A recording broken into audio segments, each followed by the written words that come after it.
नमस्कार विद्यार्थी मित्रांनो, तर तुम्हा सर्वांसाठी एक आनंदाची बातमी आहे। तर रेल्वे रिक्रुटमेंट बोर्ड यांच्याकडून नवीन CN 2/2025 हा एक GR आलेला आहे। तर त्या GR अंतर्गत आपल्या भारतीय रेल्वेमध्ये टेक्निशियन पदांच्या जवळपास 6000 प्लस जागांसाठी जी आहे तर ती ही एक मेगा भरती निघालेली आहे। तर ह्या संधीचा तुम्ही आता फायदा घ्यायचा आहे। तर या व्हिडिओमध्ये आज आपण या पदाच्या जे काही डिटेल्स आहेत, ज्याप्रमाणे पात्रता असतील, वयाची अट असेल, त्याप्रमाणे कोणत्या झोनमध्ये कोणत्या पदाच्या किती जागा आहेत, तर हे सर्व जे आहे तर ते आज आपण ही संपूर्ण जाहिरात जी आहे डिटेलमध्ये ह्या व्हिडिओमध्ये आपण पाहणार आहोत। तर याचा तुमच्या मित्रांना देखील फायदा होणार आहे, त्यामुळे सर्वांना तुम्ही हा व्हिडिओ फॉरवर्ड करा व लाईक करा व स्किप न करा तुम्ही पूर्ण पहा। तर आता डिटेल्ड जी जाहिरात आहे तर ती आपण आता पाहूयात। तर डिटेल्ड ॲडव्हर्टाइजमेंट तुम्ही आता इथे पाहू शकतात। तर आता ह्या व्हिडिओमध्ये आपण आता टेबल ऑफ कंटेंट्समध्ये यामध्ये काय काय दिलेलं आहे, म्हणजे कोणत्या डेट्स आहेत किंवा कोणत्या इन्स्ट्रक्शन आहेत त्यांच्याकडून, किंवा अजून कोणत्या व्हॅकन्सी आहेत, तसेच एज लिमिट किती आहे, एज रिलॅक्सेशन किती आहे, तर ह्या टेबलमध्ये दिल्याप्रमाणे जे सर्व आहे तर ते आपण इथून पाहणार आहोत। म्हणजे लिस्ट ऑफ ॲनेक्शर्स काय आहेत, त्याप्रमाणे पोस्ट पॅरामीटर्स काय आहेत, त्याप्रमाणे format for OBC non criminal म्हणजे कसा आहे सर्टिफिकेटचा फॉर्मॅट, हे सर्वच्या सर्व तुम्हाला ह्या व्हिडिओमध्ये पाहायला मिळणार आहे। तर आता व्हॅकन्सीचे डिटेल तुम्ही इथे पाहू शकता, म्हणजे नेम ऑफ द पोस्ट, कोणत्या पोस्टसाठी कोणते पे कमिशन आहे, लेवल 7, तसेच मेडिकल स्टँडर्ड काय आहे, व्हॅकन्सीज किती आहेत। तर आता टेक्निशियन ग्रेड 1ला तुम्ही पाहू शकता एकूण लेवल 7 किती आहे, 5 आहे, मेडिकल स्टँडर्ड B1 आहे आणि एकूण व्हॅकन्सी किती आहेत, 183 आहेत। तर आता मी आता स्क्रोल करत जातो, तुम्ही व्हॅकन्सी प्रत्येकाच्या पाहून घ्या। टेक्निशियन ग्रेड 3च्या 28 आहेत, त्याप्रमाणे ग्रेड 3 ब्लॅक स्मिथच्या 113 आहेत। तर याप्रमाणे जर पाहिलं तर इलेक्ट्रिकलच्या 444 आहेत। टोटल ह्या सर्व ज्या म्हणजे कोणत्या ग्रेड 3च्या ग्रेड 1च्या कोणत्या जागा आहेत तरी ते तुम्हाला दिलेलं आहे आणि त्याचा पे स्केल पण तुम्हाला इथे दिलेला आहे। तर हे ते टोटल जर तुम्ही व्हॅकन्सी पाहिल्या तर एकूण किती आहेत, सर्व झोनच्या व्हॅकन्सी मिळून 6238 आहेत। तर आता इथे खाली काय दिलेलं आहे तुम्हाला, सेंट्रलाइज्ड एम्प्लॉयमेंट नोटिफिकेशन, म्हणजे इथे आता नोटिफिकेशननुसार तुमची आता डेट कधी आहे, कधीपासून तुम्ही अप्लायला चालू करणार। तर नोटीस 21 तारखेला आलेली आहे रेल्वेची। तर तुमचं ॲप्लिकेशन सिस्टीम जी आहे तर ती 28 जूनपासून जे आहे म्हणजे चालू झालेलं आहे सध्याला। तर आता ते जे आहे तर शेवट क्लोजिंग डेट किती आहे फॉर्म भरायची, तर 28 जुलै 2025 पर्यंत रात्री 12 वाजेपर्यंत तुम्ही हा फॉर्म भरू शकता। तसेच ॲप्लिकेशनची फी पेमेंट आणि सबमिटेडचं ॲप्लिकेशन जे आहे तर ते तुम्हाला 30 तारखेपर्यंत करायचं आहे, 30 जुलैपर्यंत। आणि मॉडिफिकेशन जर तुम्हाला करायचं असेल तर ती विंडो तुमची जी आहे तर ती 1 ऑगस्ट ते 10 ऑगस्टपर्यंत चालू राहणार आहे, म्हणजे तुम्हाला काय बदल करायचा असेल तर। त्यानंतर तुमची जी एलिजिबिलिटी आहे त्याप्रमाणे candidate must provide their scribe details in the application, म्हणजे त्याची तारीख जी आहे तर ते 11 ऑगस्ट ते 15 ऑगस्ट तुम्हाला दिलेली आहे। तर आता यामध्ये कोणत्या जागा आहेत आणि त्याचा पे स्केल किंवा एज किती आपण ते पाहूया। तर आता इथे तुम्हाला दिलेलं आहे टेक्निशियन ग्रेड 1 सिग्नलचे जे आहेत तर ते लेवल 5मध्ये येतं। त्याप्रमाणे त्याचा जो इनिशियल पेमेंट आहे, बेसिक पे किती आहे, 29,200 आहे आणि मेडिकल स्टँडर्ड B1 आहे त्याचा। आणि एज किती लागतं त्यासाठी 18 ते 33 तुमचं वय पाहिजे। आणि एकूण त्याच्या आहेत ग्रेड 1च्या जागा आहेत तर त्या आहेत 183। त्याप्रमाणे खाली तुम्हाला टेक्निशियन ग्रेड 3च्या दिलेल्या आहेत, लेवल 2मध्ये येतं हे 19,900 तुमचं इनिशियल पेमेंट आहे। आणि त्याप्रमाणे एज किती आहे याचं 18 ते 30 वर्ष एज पाहिजे। आणि याच्यात जास्त व्हॅकन्सी आहेत बघा, ग्रेड 3च्या 6055 टोटल व्हॅकन्सी आहेत आणि दोन्ही मिळून 6238 इतक्या ज्या आहेत तर त्या व्हॅकन्सीज दिलेल्या आहेत। आणि ह्या व्हॅकन्सीचं जे डिटेल आहे तर तुम्हाला ॲनेक्चर जे आहे रेल्वेचं तर त्या B तुम्हाला मिळून जाईल, म्हणजे RRB कोणत्या झोनला किती जागा आहेत, कोणत्या कास्टला किती आहेत, हे ॲनेक्चर B तुम्ही इथे पुढे पाहणारच आहोत आपण। आणि हे जे ॲप्लिकेशन आहे तुम्हाला कसं भरता येणार आहे, तर तुम्हाला ते ऑनलाईनच फक्त आपल्याला ॲप्लिकेशन जे आहे तर ते भरता येणार आहे, त्यामुळे ऑनलाईन तुम्ही हे ॲप्लिकेशन भरू शकता। तर 28 जूनपासून हे चालू होणार आहे ॲप्लिकेशन भरण्यासाठी। तसेच मित्रांनो, तुम्ही जर हे ॲप्लिकेशन भरलं आणि तुम्हाला जर समजा काय तर त्यामध्ये दुरुस्ती करायची असेल तर ती दुरुस्ती करण्यासाठी तुम्हाला 1 ऑगस्ट ते 10 ऑगस्टमध्ये ही दुरुस्ती करता येणार आहे। त्यासाठी तुम्हाला दुरुस्ती करण्यासाठी ते दिलेलं आहे त्यांनी, तुम्हाला 250 रुपये एक्स्ट्रा जे आहे तर तो चार्ज भरावा लागणार आहे। त्यामुळे ॲप्लिकेशन तुम्ही फिल करताना व्यवस्थितच भरा, कारण एकदा तुम्ही परत मॉडिफाय करायला गेला की तुम्हाला 250 रुपये नॉन रिफंडेबल तुम्हाला चार्ज बसणार आहे। आणि हे तुम्ही नंतर ॲप्लिकेशन सबमिट झाल्यानंतर 10 दिवसात करू शकता, पण चुकी न करताच भरा। तसेच इथे जर तुम्ही पाहिलं तर ही जी आहे तर एक्झाम तुमची CBT म्हणजे कॉम्प्युटर बेस्ड एक्झाम होणार आहे. आणि शॉर्ट लिस्टिंग ऑफ कॅन्डिडेट कशी होणार, अगोदर तुमचं ती CBT झाल्यानंतर डॉक्युमेंट व्हेरिफिकेशन होणार, नंतर तुमची मेडिकल एक्झामिनेशन होणार, नंतरच तुम्हाला जे आहे तर ते अपॉइंटमेंट लेटर मिळणार आहे. तसेच ह्या आता CBTमध्ये कॉम्प्युटर बेस्ड असल्यामुळे यामध्ये नॉर्मलायझेशन होणार आहे. त्यांनी इथे दिलेलं आहे जे काही नॉर्मलायझेशन असेल त्यानुसार त्यांचं मेरिट ठरणार आहे. आणि निगेटिव्ह मार्किंग किती असणार आहे, 1/3 जी आहे तर ती तुम्हाला हे एक्झाममध्ये निगेटिव्ह मार्किंग असणार आहे. त्यामुळे तुम्ही परीक्षा देताना व्यवस्थित काळजीपूर्वक द्यायचे, कारण 1/3 जी आहे तर ती निगेटिव्ह मार्किंग आहे. तसेच तुम्ही पाहू शकता candidates who submit more than 1 application for same pay level under this CN will be समरली rejected. म्हणजे एका तुम्हाला पोस्टसाठी एकच ॲप्लिकेशन इथे करायचं आहे असं त्यांचं म्हणणं आहे. जर एक्स्ट्रा ॲप्लिकेशन केलं तर तुमचं ते रिजेक्टेड होणार आहे. तसेच काही मेडिकल स्टँडर्ड जे आहेत A3, B1, B2, C1 तुम्ही इथे पाहून घ्या. तर मी स्क्रोल करत जातो वर, हे तुम्ही पाहू शकता. हे मेडिकल स्टँडर्ड आहे तर ते काय काय आहे तुम्ही इथे पाहू शकता. त्याप्रमाणे हे जे आहे तर ते तुम्ही जे आहे तर ते कुठं भरू शकता, indianrailways.government.in या वेबसाईटवर हे स्टँडर्डची तुम्ही माहिती देखील पाहू शकता. तसेच इथे तुम्ही फॉर्म भरायचा आहे. यासाठी नॅशनॅलिटी काय दिलेली आहे तर तुम्ही भारतीय नागरिक असला पाहिजे किंवा नेपाळचे असला पाहिजे किंवा भूतानचे असला पाहिजे किंवा तिबेटियन बॉर्डरच्या, म्हणजे 1/1962 हे त्यांनी दिलेलं आहे. म्हणजे नॅशनॅलिटी तुमची काय असली पाहिजे त्यांनी इथे दिलेलं आहे. तसेच एज लिमिट तुम्ही इथे पाहू शकता. टेक्निशियन ग्रेड 1साठी एज लिमिट जे आहे तर ते 18 ते 33 वर्षाचं आहे. आणि ग्रेड 3साठी जर तुम्ही पाहिलं तर 18 ते 30 इथे तुम्हाला दिलेलं आहे. आणि एज रिलॅक्सेशन जर पाहिलं तर in upper age limit maximum upper age of the following categories confirm in the table below. म्हणजे आता तुम्ही SC ST जर असाल तर तुम्हाला आता किती रिलॅक्सेशन भेटू शकतं, म्हणजे 33पेक्षा जास्त STचा कॅन्डिडेट असेल तर त्याला एक्स्ट्रा 5 वर्ष जर असेल म्हणजे 33 + 38पर्यंत त्यांचं वय चालू शकतं. OBCचं 33 + 3 म्हणजे 33पर्यंत चालू शकतं. म्हणजे एज रिलॅक्सेशन दिलेलं आहे प्रत्येक कास्टचं तुम्ही इथे पाहू शकता. तसेच एक्स सर्व्हिसमॅनचं दिलेलं आहे, पर्सन विथ बेंचमार्क PWBDचं, त्याप्रमाणे वेगवेगळे किंवा महिलांचं जे आहे ते देखील दिलेलं आहे. 35 इयर, 48 इयर, 40 इयर्स, विडोड किंवा डिवोर्स्ड ज्या महिला आहेत त्यांचं हे, ओपनच्या महिला, OBCच्या, SC STच्या महिला त्यांचं एज रिलॅक्सेशन किती राहू शकतं हे तुम्हाला दिलेलं आहे. त्याचप्रमाणे तुम्हाला हे टेक्निशियन 1साठी झालं तर टेक्निशियन 3साठी देखील त्याचप्रमाणे एज रिलॅक्सेशन दिलेलं आहे. SC ST 5 year, OBC non creamy layer 3 years, त्याप्रमाणे वेगवेगळे एक्स सर्व्हिसमॅन आहे, पर्सन विथ बेंचमार्क डिसेबिलिटीज. तर तुम्ही इथे पाहून घेऊ शकता. मी हे स्क्रोल करत जातो.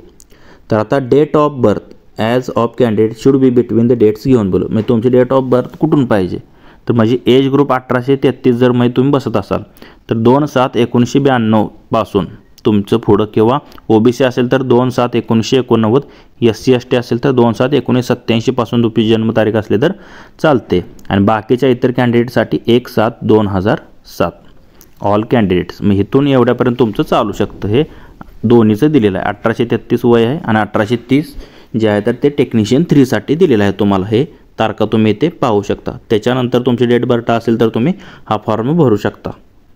तसेच महत्त्वाचा भाग म्हणजे एक्झामिनेशन फी किती असणार आहे ते आता आपण इथे पाहूयात. तर आता हे तुम्हाला कॅटेगरीसाठी वेगवेगळ्या दिले for all candidates except categories mentioned in SI number 2. म्हणजे SC ST किंवा एक्स सर्व्हिसमॅन PWBD हे सोडून सर्व जे ओपन कॅटेगरी किंवा OBC जनरल जे आहेत त्या सर्वांसाठी फी जी आहे तर ती 500 रुपये देण्यात आलेली आहे. आणि ही जी फी आहे तुमची 500, out of this fees of 500 and amount of 400 shall be refunded duly deducting bank charges as अप्लिकेड on appointment in CBT.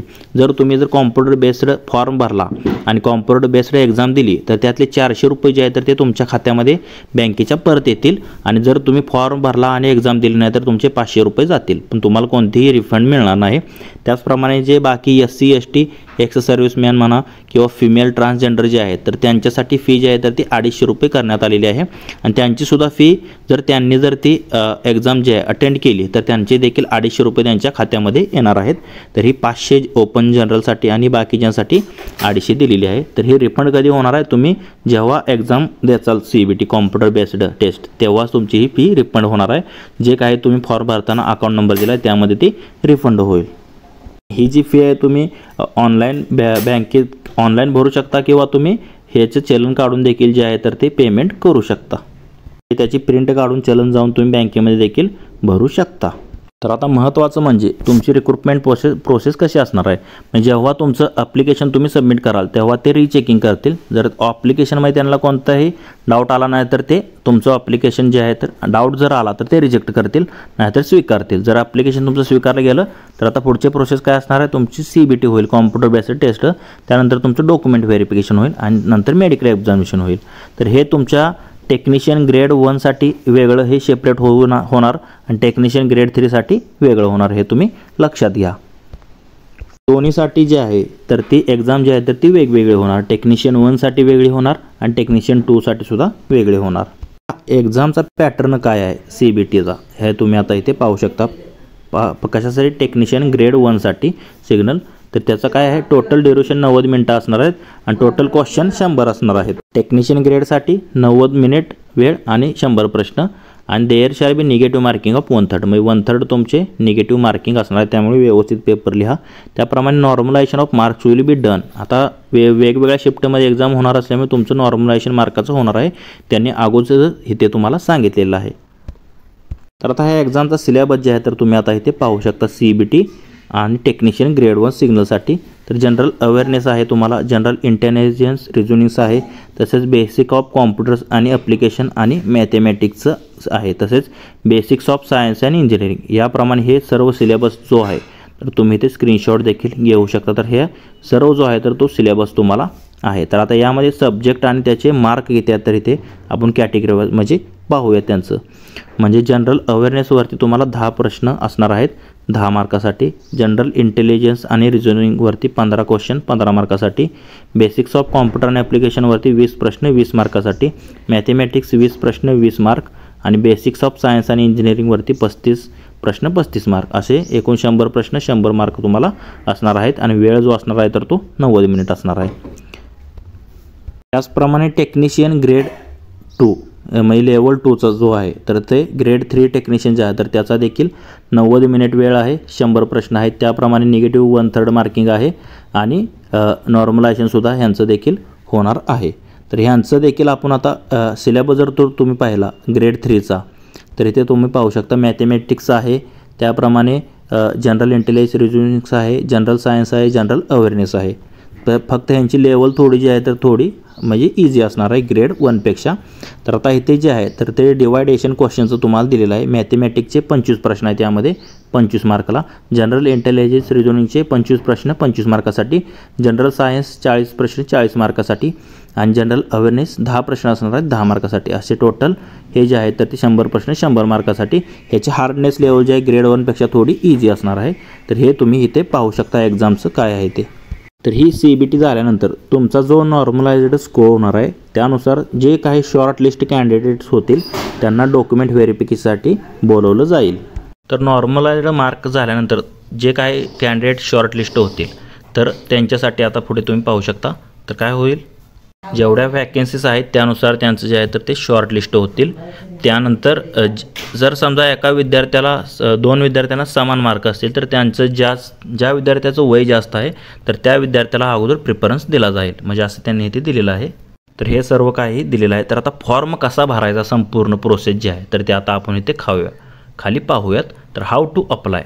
तर इथे काय दिले, candidate must read all the information. सुरुवातीला तुम्ही सर्व काय माहिती जाहिरातीमध्ये दिली आहे ती वाचून घ्या. त्यानंतर तुम्हाला काय करावं लागेल, एक अकाउंट क्रिएट करावं लागेल. त्या जे काही प्लॅटफॉर्म आहे फॉर्म भरायचं तिथे तुम्हाला अकाउंट ओपन करायचं आहे.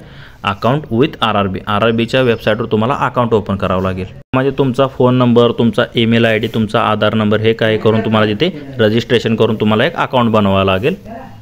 हे रजिस्ट्रेशन करताना तुमचा जो काही व्हॅलिड मोबाईल नंबर असेल, ईमेल ID असेल ते तुम्ही इथे भरायचं आहे आणि अकाउंट ओपन करायचं आहे. नंतर पुढे तुम्ही अप्लाय करू शकता. तसेच तुम्हाला काय करायचं आहे, आयडेंटिटी ऑथेंटिकेशन ॲडवायझरी, म्हणजे तुम्हाला आधार कार्ड किंवा तुमचं जे काही एक ओळखपत्र आहे त्याची एक फोटोकॉपी तुम्हाला अपलोड करावी लागेल. म्हणजे आधार कार्ड, पॅन कार्ड वगैरे, म्हणजे ते तुमची आयडेंटिटी असणार आहे. त्यानंतर तुम्हाला तुमची माहिती, पत्ता वगैरे सर्व जे काय तुमचं भरून झालं असेल, घरचा पत्ता वगैरे, तर नंतर तुम्हाला ॲप्लिकेशन भरताना तुम्हाला कोणत्या पोस्टला अप्लाय करायचं आहे ते काय, म्हणजे ग्रेड 1ला करायचं आहे किंवा ग्रेड 2ला किंवा तुमच्या मोड ऑफ एक्झामिनेशन म्हणजे तुमची CBTची भाषा कोणती आहे तर इथे भाषा दिलेल्या आहेत 13 लँग्वेज. हिंदी सोडून इतर 13 ज्या आहेत तर कोकणी आहे, मल्याळम आहे, मराठी आहे, ओडिया आहे, तर ती तुम्ही भाषा निवडू शकता. आणि प्रत्येक म्हणजे तुम्हाला ग्रेड 1साठी वेगळं ॲप्लिकेशन करायचं लागेल तुम्हाला आणि ग्रेड 3साठी सुद्धा वेगळं करावं लागेल. दोघांसाठी तुम्हाला सेपरेट फी भरावी लागेल, हे लक्षात घ्या. त्यासाठी टेक्निशियन्स 1साठी तुम्हाला जर जनरलमध्ये असेल तर 500 रुपये आणि टेक्निकल 2साठी 500, म्हणजे असं एकूण तुम्हाला 1000 रुपये भरावे लागतील जर दोन्ही पोस्टला जर प्रेफरन्स द्यायचा असेल.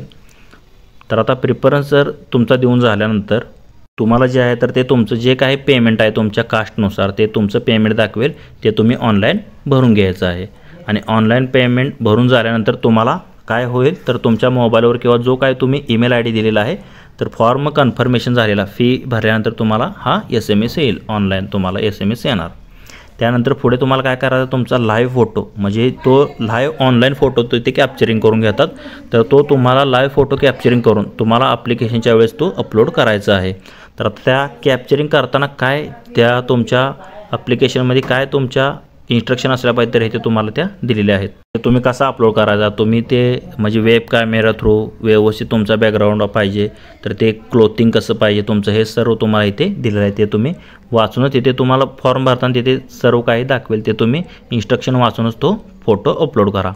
नंतर जे काही तुमचे डॉक्युमेंट्स असणार आहेत म्हणजे तुमचे 10वीचं मार्क लिस्ट असेल किंवा जे काही त्यांनी सांगितलं तर त्याचे तुम्हाला स्कॅन करून ठेवायचे आहेत आणि ते खालच्या फॉर्मॅटमध्ये तुम्हाला अपलोड करायचं, म्हणजे JPG ह्या फॉर्मॅटमध्ये तुम्हाला अपलोड करावे लागतील. तसेच SC ST सर्टिफिकेट जे आहेत कॅन्डिडेटचं तर ते PDF फॉर्मॅटमध्ये जे आहे म्हणजे आपलं 10वीचं किंवा कुठलं सर्टिफिकेट असेल, कास्ट सर्टिफिकेट असेल तर ते तुम्हाला PDF फॉर्मॅटमध्ये अपलोड करायचं आहे. आणि सिग्नेचर जे आहे सिग्नेचर फोटो हे तुम्हाला JPG फॉर्मॅटमध्ये अपलोड करायचं आहे. तसेच आता सिग्नेचर कशी पाहिजे तुमची, जी आपण सिग्नेचर अपलोड करणार आहे तर ती ब्लॅक पेनने आपली सिग्नेचर पाहिजे आणि आपली स्वतःची सिग्नेचर पाहिजे. तशी तुम्हाला तिथे डायरेक्ट देखील सेम टू सेम सिग्नेचर आली पाहिजे. जी काही तुमची सिग्नेचर आहे तीच तुम्ही व्यवस्थित तिथे करा आणि तो स्कॅन करून जो आहे तर तो अपलोड करा. तर आता किती साईजमध्ये पाहिजे सिग्नेचर तुम्हाला दिलेलं आहे तर 30 ते 49 KB दरम्यान त्याची साईज पाहिजे त्या सिग्नेचरची तुमच्या. आता सर्टिफिकेटसाठी कसं आहे ते आपण इथे पाहूया. तर SC ST certificate for candidates requiring free train travel pass. आता फ्री ट्रेन म्हणजे जे SC ST कॅन्डिडेट्स आहे तर त्यांना म्हणजे तुमच्या परीक्षा सेंटरला पोहोचण्यासाठी जो आहे तर तो फ्री ट्रेन ट्रॅव्हल पास भेटतो SC ST कॅटेगरीवाल्यांना. मग ते कसं पाहिजे डॉक्युमेंट, ते PDF फॉर्मॅटमध्ये पाहिजे SC STचं डॉक्युमेंट. त्याप्रमाणे त्याची फाईल किती पाहिजे 400 KB पाहिजे आणि ते कसं म्हणजे एकदम क्लिअर पाहिजे आणि इलिजिबल पाहिजे, तरच तुम्हाला जे आहे तर ती फ्री ट्रेन पास ट्रॅव्हल. फक्त हे SC ST तर ह्या विद्यार्थ्यांसाठीच हा पास आहे, लक्षात घ्या. रेल्वेनं फ्रीमध्ये ट्रॅव्हल तुम्ही एक्झाम जाऊन देऊ शकता. तर हे सर्व झाल्यानंतर तुमचं ॲप्लिकेशन सबमिट करायचं आहे. आणि जर तुम्ही सबमिट जर केलं आणि जर तुम्हाला परत काय मॉडिफिकेशन करायचं असेल तर त्याचं देखील तुम्हाला काय करायला लागणार आहे. मी मगाशी सांगितलं 250 रुपये तुम्हाला जर फॉर्म मॉडिफाय करायचा असेल तर एक्स्ट्रा 250 रुपये तुम्हाला भरावे लागणार आहेत. आणि ते 1 ऑगस्ट ते 10 ऑगस्ट दरम्यान तुम्ही जे आहे तर ते मॉडिफाय करू शकता. आणि ही जे 250 रुपये ते तुम्हाला रिफंड मिळणार नाहीत, हे लक्षात घ्या तुम्ही विद्यार्थ्यांनी. त्यामुळे न चुकताच व्यवस्थित एकदाच फॉर्म विचार करून भरा.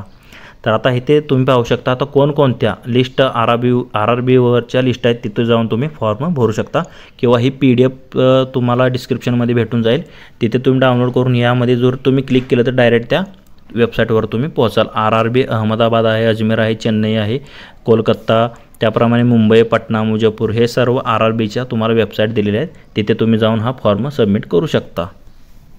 तर ॲप्लिकेशन मॉडिफाय वगैरे कसं करायचं त्या सूचना तुम्हाला ह्या जाहिरातीमध्ये दिल्या आहेत. तर डिटेल्ड तुम्ही जाहिरात देखील वाचून हे करू शकता. तर आत्ताच मी सांगितलं 250 रुपये तुम्हाला मॉडिफाय करावरती लागतील. RRBवाल्यांना आधी करायचं, जर तुमच्या जन्मतारीख चुकीची आढळली किंवा काय आढळली तर ते तुमचा फॉर्म रिजेक्ट करू शकतात. तर त्यासाठी तुम्ही फॉर्म भरताना व्यवस्थित काळजीपूर्वक जे काय तुमचं खरं आहे ते तुम्ही तिथे फॉर्म भरताना फिलअप करायचं आहे असं त्यांनी दिलेलं आहे. फॉर्म म्हणजे तुमचे आता एक्झामिनेशन जे आहे तर 1 आठवडा अगोदर तुमचं जे आहे तर ते हॉल तिकीट म्हणजे कॉल लेटर जे आहे तर ते तुमचं सिटी इंटिमेशन स्लिप वगैरे 1 आठवडाभर अगोदर तुम्हाला कळेल. आणि 3 दिवसा अगोदर म्हणजे तुमच्या सिटीची जी आहे तर ती तुम्हाला 3 दिवसा अगोदर जे आहे तर ते कळेल की कोणत्या एक्झाम सेंटरला तुमची एक्झाम होणार आहे. त्यामुळे 1 आठवडा अगोदर तुम्हाला हे सर्व नोटिफिकेशन तुमच्या मोबाईलद्वारे किंवा तुमच्या ईमेल ID जो काय तुम्ही देणार आहे चालू द्या तर त्यावरती तुम्हाला हे मिळून जाईल सर्व. तसे रेल्वे झोन कोणकोणते आहेत तुम्ही इथे पाहून घेऊ शकता. तर एवढे रेल्वे झोन आहेत आणि RRB किती आहेत तर खाली इथे RRB दिलेले आहेत तुम्हाला हे पाहू शकता. तर हे काही सर्व तुम्ही व्यवस्थित इन्स्ट्रक्शन वाचा आणि मगच फॉर्म भरा. तसेच काही अडचण असेल तर खाली कमेंट बॉक्समध्ये तुम्ही कमेंट करून देखील मला विचारू शकता. प्रत्येक ग्रेडचं तुम्ही इथे पाहू शकता टेक्निशियन ग्रेड सिग्नल आहे. तर आता ह्याप्रमाणे सर्वच्या सर्व जे आहे पोस्टचं तुम्हाला इथे दिलेलं आहे. मग त्याचं क्वालिफिकेशन काय आहे त्या ग्रेडचं, म्हणजे bachelor of science in physics, त्याप्रमाणे इलेक्ट्रॉनिक्स कॉम्प्युटर सायन्स, ह्या सगळ्या पोस्टचं तुम्हाला इथे सर्वांचं डिटेलमध्ये दिलेलं आहे. तर आता मी स्क्रोल करत जातो, तुम्ही इथे पाहू शकता. त्याप्रमाणे टेक्निशियन ग्रेड 3 ट्रॅक मशीनवाल्याचं काय क्वालिफिकेशन आहे, किंवा त्याप्रमाणे म्हणजे त्याचं इंजिनिअरिंग पाहिजे किंवा डिपार्टमेंट कुठलं आहे त्याचं, हे सर्व तुम्हाला जे आहे ते प्रत्येक पोस्ट तुम्हाला दिलेले आहेत अनक्षर. तर ते नेम ऑफ द पोस्ट काय, टेक्निशियन ग्रेड 3 ब्लॅकस्मिथ, त्याचं काय आहे क्वालिफिकेशन तुम्ही इथे पाहू शकता. त्याप्रमाणे टेक्निशियन ग्रेड 3 ब्रिज, त्याचं क्वालिफिकेशन तुम्ही पुढे इथे प्रत्येक जे आहे पोस्ट, जेवढ्या काही पोस्ट आहेत या सर्वांचं जे आहे तर ते तुम्ही पुढे क्वालिफिकेशन आणि कोणतं डिपार्टमेंट आहे तर ते तुम्ही इथे पाहू शकता. तर हे भरपूर जवळपास सर्वच पोस्ट जे आहे तर ते इथे तुम्ही क्वालिफिकेशन दिलेले आहे ते तुम्ही पाहून घ्या डिटेल्ड ॲडव्हर्टाईजमध्ये. तर टोटल जे आहे तर ते 30 प्रकारचे डिपार्टमेंट आणि क्वालिफिकेशन आहे त्यांचे. तर इथे 29 हे 30 टेक्निशियन ग्रेड 3 वेल्डर आहे, त्याप्रमाणे वर्कशॉप वेल्डर आहे, हे वेगवेगळे आणि त्याचे 10वीवर आहेत, काही जागा 12वीवरती आहे, ते तुम्ही पाहून घेऊ शकता. तर आता पुढे पाहूयात आपण नेम ऑफ द पोस्ट आणि कोणत्या कास्टला किती जागा आहेत. तर आता इथून पुढे हे महत्त्वाचं आहे, त्यानुसार तुम्ही तुमचा झोन निवडू शकता. तर इथे रेल्वे झोन दिलेला तुम्हाला वेस्टर्न रेल्वे आहे. तर त्यामध्ये तुम्ही पाहू शकता तुमची कॅटेगरी कोणती आहे, OBC आहे, ST आहे, कोणती आहे, त्यानुसार खाली वॅकन्सी दिलेल्या आहेत झोन वाईज, इथे तुम्ही पाहू शकता. तर ह्या सर्व ज्या वॅकन्सी आहेत तर मी स्क्रोल करत जातो, तुम्ही पाहून घ्या. वेगवेगळ्या पोस्टच्या वेगवेगळ्या वॅकन्सी कास्टनुसार दिलेल्या आहेत, कोणत्या झोनला किती आहेत.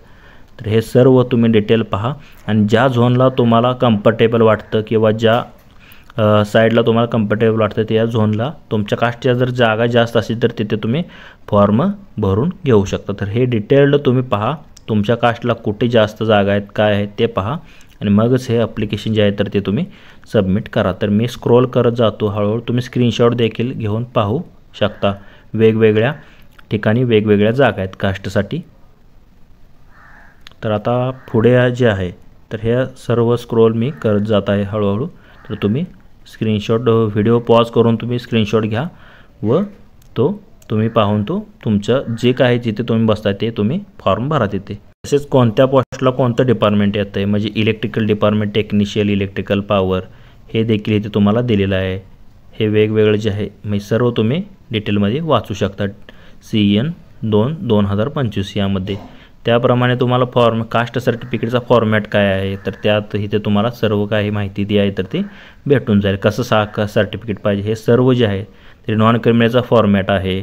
त्याप्रमाणे खाली जर पाहिलं तर self declaration OBC non criminal कॅन्डिडेट्सवाल्यांचा self declaration form आहे तर इथे तुम्ही पाहू शकता. तर ह्याप्रमाणे तुम्हाला हा डाउनलोड करून जिथे आवश्यकता असेल तुम्हाला हे भरायचं आहे. वेगवेगळ्या कास्ट असतील तर त्यांची काय आहे तर ते अनेक्षर तुम्हाला खाली सर्व दिसतील तर हे तुम्ही भरून घ्यायचं आहे. तर हे सर्व डिटेल्ड ॲडव्हर्टाइजमेंट आपण पाहिलेली आहे. मित्रांनो, हे सर्व अनेक्षर तुम्हाला ह्या PDF भेटून जातील. PDFची लिंक मी खाली तुम्हाला डिस्क्रिप्शन बॉक्समध्ये देणार आहे, तिथे तुम्ही PDF लिंक दिली आहे तिथे तुम्ही डाउनलोड करून घेऊ शकता ही PDF. तर तसेच तुम्हाला इतर काही माहिती टेक्निकल किंवा काही प्रॉब्लेम असेल फॉर्मबद्दल किंवा ॲप्लिकेशन फी किंवा कोणताही प्रश्न विचारायचा असेल तर तुम्ही मला कमेंट बॉक्समध्ये विचारा, त्याचं मी ॲन्सर देईन. हे वेगवेगळे सर्टिफिकेट तुम्हाला या PDF भेटून जातील. तर मित्रांनो, हा व्हिडिओ आवडला असेल तर लाईक करा व जे तुमचे मित्र रेल्वे भरतीची तयारी करत आहेत, ज्यांना अजून जॉब लागलेला नाही तर त्या होतकरू विद्यार्थ्यांना हा फॉर्म तुम्ही किंवा हा व्हिडिओ तुम्ही सेंड करा, म्हणजे त्यांना देखील माहिती होईल. तर धन्यवाद मित्रांनो. जय हिंद, जय महाराष्ट्र.